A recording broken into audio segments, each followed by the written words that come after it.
This is Julio's Corner, my corner of the internet where I talk about whatever is on my mind. It's usually media that I've watched, read, or listened to. In this episode, we're going to follow up on what we have been discussing in previous episodes.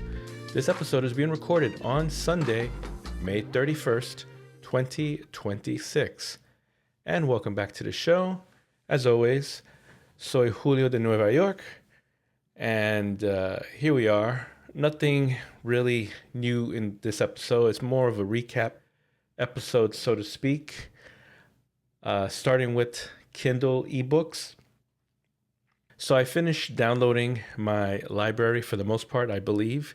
I have over 3,000 books currently in my Kindle, ready to be converted into EPUB files and unlocked from DRM, which I'll probably be doing sometime this week. I gotta look at the videos that I've watched discussing this whole process to make sure I do it right, dot all my I's and cross all my T's.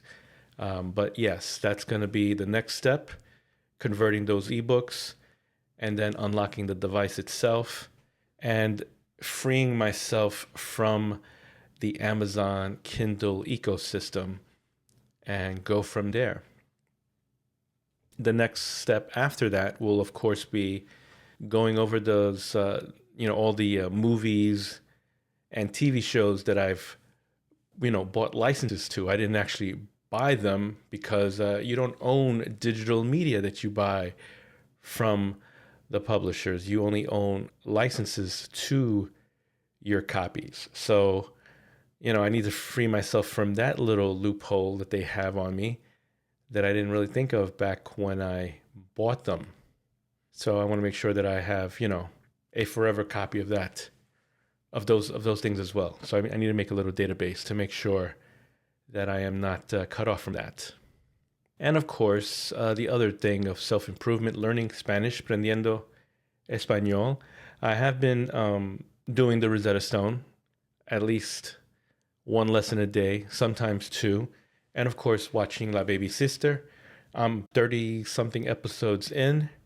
So in last week's episode, when I talked about La Baby Sister, I mentioned how the agent didn't confess his misdeeds in their whole separation between Danielle and I'm wrong. Her name isn't Isabel. I realized it's something else, but once again, I forgot her name. So Isabel is, I don't know who Isabel is, but his wife, Danielle's wife, is not Isabel. Her name is something else. Marta, her name is Marta. Regardless, Roberto, that's Marta's agent, Roberto, he finally fessed up that he's the reason for those photos, that he basically paid it because Veronica was the girl that he was chasing, and he, let his little head supersede his big head in making this critical decision of photographing these pictures that make it look like Danielle was having an affair with Veronica when in fact he wasn't. And Marta never believed a word from Danielle and made his life a living hell and tried to sabotage his relationship with the children and everything. But now hearing the truth from Roberto, her agent, now she's trying to make amends, but of course the damage is done. Danielle now is looking at a life separate from her. Obviously, still a father to his children, but now his eyes have been straying over to La Baby Sister. What's her name? Fabiana, and they actually had a kiss at the in-laws' house when Danielle went over to, get his children from there because. Marta took it in her heart to, before finding out, of course, that Danielle didn't cheat on her, when he finally decided that, when he finally convinced Marta that there's no chance of them getting back together, that he's not going to beg for forgiveness, he's going to proceed with the next stage in life, the next step, which is separation and divorce, she decided, well, I'm going to take the children with me to the in-laws. So that's what happened. But now she learned through Roberto that he did not cheat on her. She's at fault for all of this, for never believing him, letting 10 years of marriage go down the drain through her distrust of him and not believing him and or even trying to talk to him, and just accepting the affair through the quote unquote mistress's point of view, and making life miserable for her husband and the children to try to manipulate the situation in her favor. So I think I lost the thread here. Where am I going with this? So yeah, point is now the kids once again after a day, basically not even a full day, they move back. Well, they probably slept the night over. They slept at the in-laws for one night. So the next day they move back to the house, and Marta is trying to, fix things with her husband, but he pretty much flat out said, "Marta, I'm sorry, it's over. You put me through hell these this past week, so to speak. I believe it's a week and not just a few days. It's been a while. It's been a long stretch of this mental abuse." And he's like, "I'm sorry, I don't love you anymore. I just don't see us together anymore, and I think a separation is necessary." And that, again, if you want, you can stay with the kids and I'll find an apartment, or I stay with the kids in our home and you find an apartment. Or we can maybe stay here together, but in separate rooms and so on. But we can't have the idea that we're going to get back together, because we're not. Our marriage is over. The love I've had for you is gone. And so now she's sort of seeing that, yeah, it's ruined. It's her fault. She still is going to try to win him over. But at least she's not completely delusional like she was before. At least she knows that the affair didn't happen. So that part is going well. But Fabiana now is getting more emotionally entrenched with Danielle. So that's going to be an issue. That's going to be an extra stage of drama in this novela. Hopefully they can keep it in their pants until the separation and divorce is official, and then they're not having an affair. It's a true good relationship outside of that. That's not an affair. It's outside of that affair umbrella that would taint the relationship. So we'll see. Anyways, point is that's where the progression of the show has gone. That's the only storyline I really care about. Her brother Giovanni is still a punk ass bitch, and he was supposed to go to the army, but now he's pretending that he has a baby to try to get out of being enlisted. Apparently, in Colombia, you have to join the military for a point of whatever, it's a term or whatever, and he was trying to dodge it, but because he was partying hard at the workplace, and the neighbor who was trying to sleep called the police in, and the police came over and asked to see whoever was there, their IDs and stuff, and they realized he didn't have military papers, which apparently all the guys have to show that they served their mandated time, so to speak. And of course he didn't.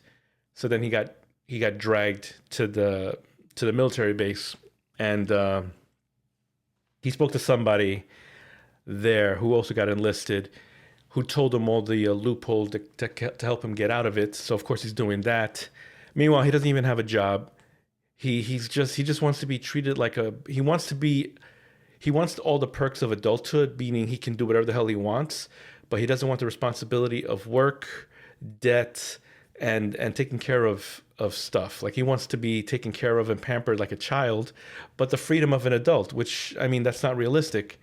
And now that he's pretending to be a father, he just gave himself actual responsibility of a kid. So we'll see what's going to happen with that.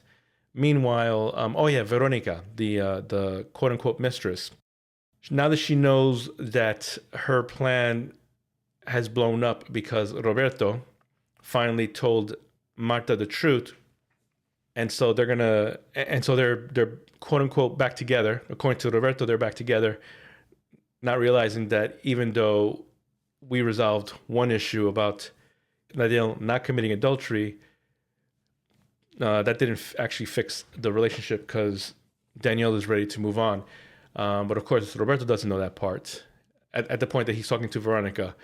So he told her, "Yeah, your plan is ruined. I confessed, and now she knows the truth, and so they're living together again." Which at the point in time that was the case because she did move everything back in, but obviously it didn't finish. It didn't stay that way because Danielle and Marta had a long talk, and he is standing firm on his decision that the marriage is not going to continue. But anyway, Veronica hearing this is upset, of course, because like, how dare you ruin my plans? What kind of friend are you to destroy my plan to conquer Danielle's love? Because he really loves me. He does love me. You guys just don't see it. He loves me. So now she's going to she went to the radio station where they had their interview that went awry to try to convince the radio host that she is the lover, and she's again using the fake photos to set the stage in motion. And of course, the radio guy called Roberto about this, and Roberto told him, "Yeah, those photos aren't real. I paid for those photos, and here's the whole spiel." However, now that he knows, this is later on. Again, I'm on 30 episodes now, so Roberto did talk to Martha again after she moved back in and found out that things aren't going as planned, even though he started this whole fracture. But anyways, for professional reasons, he wants the marriage to be perfect because he's trying to get a second printing of the book to happen. Spain is calling. They want the blissfully married couple to go to Spain for press junket and book signings and this whole book tour and all this money making endeavors, which Martha is like saying, "No, I can't do this. I'm still trying to fix my marriage. My marriage is more important than any any career opportunities with this book, because the book is what is the reason I'm in this mess in the first place. My life is this book destroyed my life. I don't care anymore about the book anymore. Right now, I'm trying to fix my marriage." So he, to be petty, spoke to the radio guy to explain. So yes, the affair never happened. However, I can tell you that they are not together. They are separated because of the fake affair, and I'll give you more details if you kill the affair story, which isn't true, with the real story that the marriage isn't as blissfully happy as they pretend to be. Which, Danielle isn't really pretending. It's more Roberto, the agent, and Marta, the author of this book, Diez Años de Luna. Funny that their name is also Luna. Luna de Miel, honeymoon, 10 years of a honeymoon. And their name happens to also be Luna, which is Spanish for moon. Anyways, so that's the story with La Baby Sister so far. I rambled more on that than I thought. Anyways, like I said, I'm also doing the Rosetta Stone to practice my Espanol. It's going really well. I mean, I'm doing basic, so it's not anything new and foreign to me.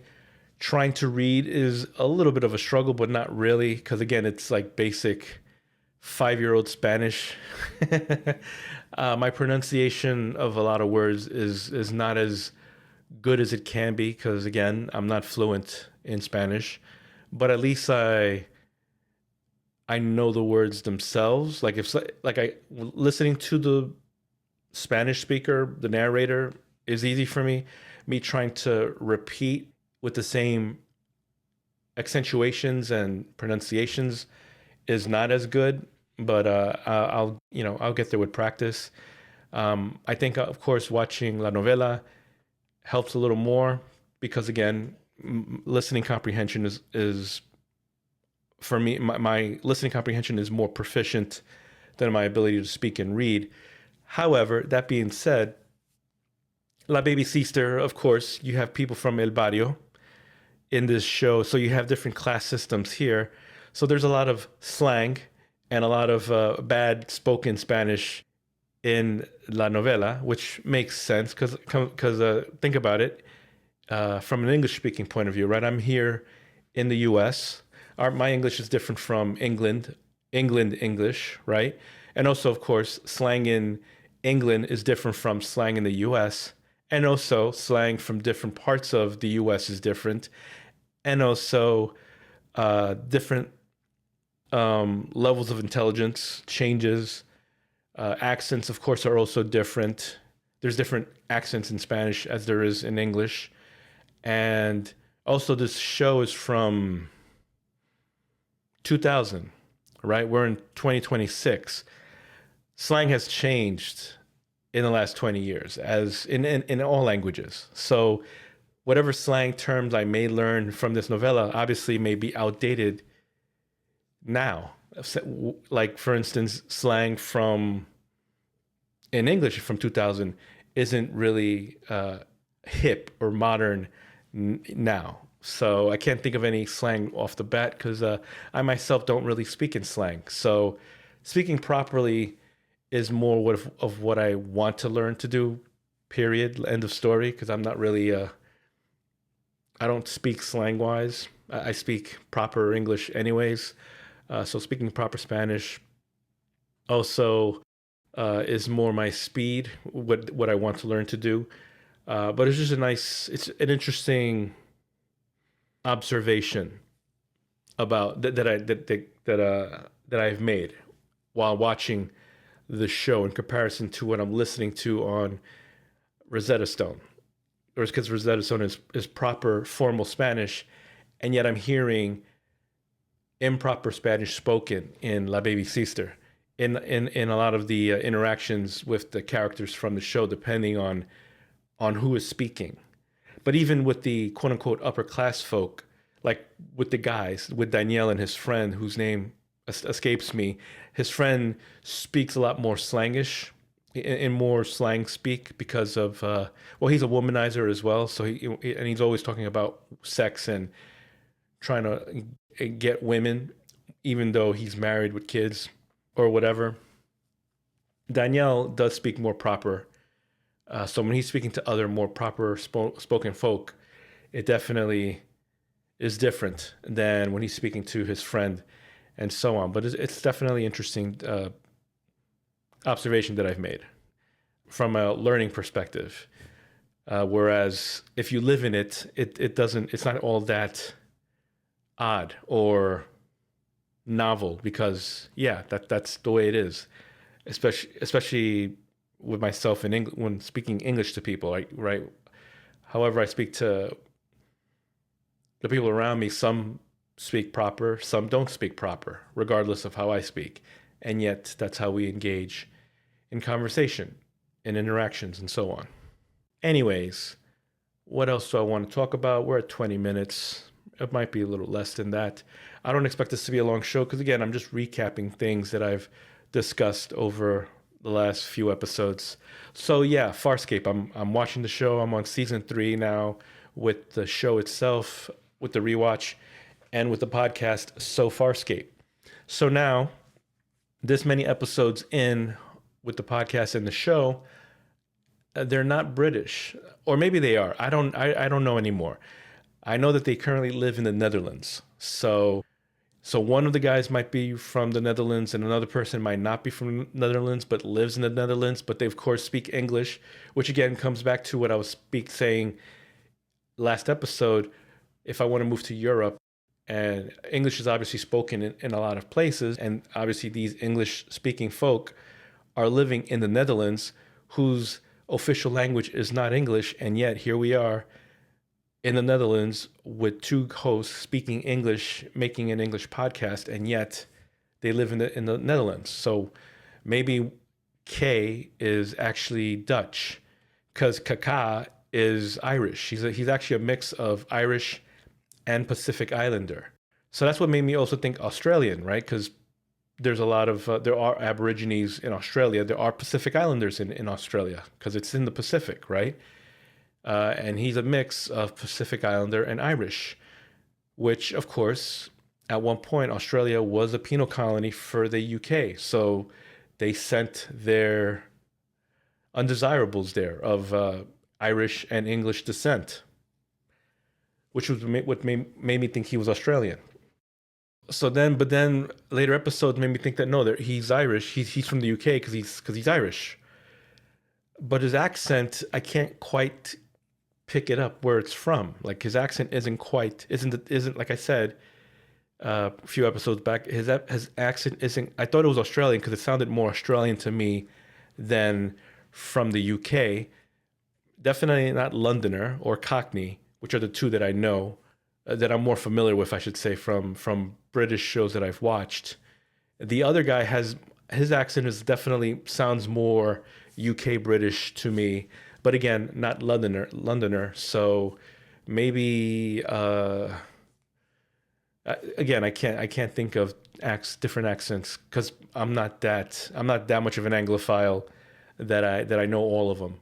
Uh, I'm gonna say like Kingston or from not Liverpool. Liverpool is definitely not what he sounds like. His English is a lot more is proper, but not quite London posh. So regardless, though, it sounds like he's from the Netherlands as well. So Kay and Kaka, who knows where they're from? They speak English, but apparently probably not at all British or Australian. So I'm lost as to where they're from. It doesn't matter. All that matters is that they're both fellow Farscape fans. Well, one is a Farscape fan.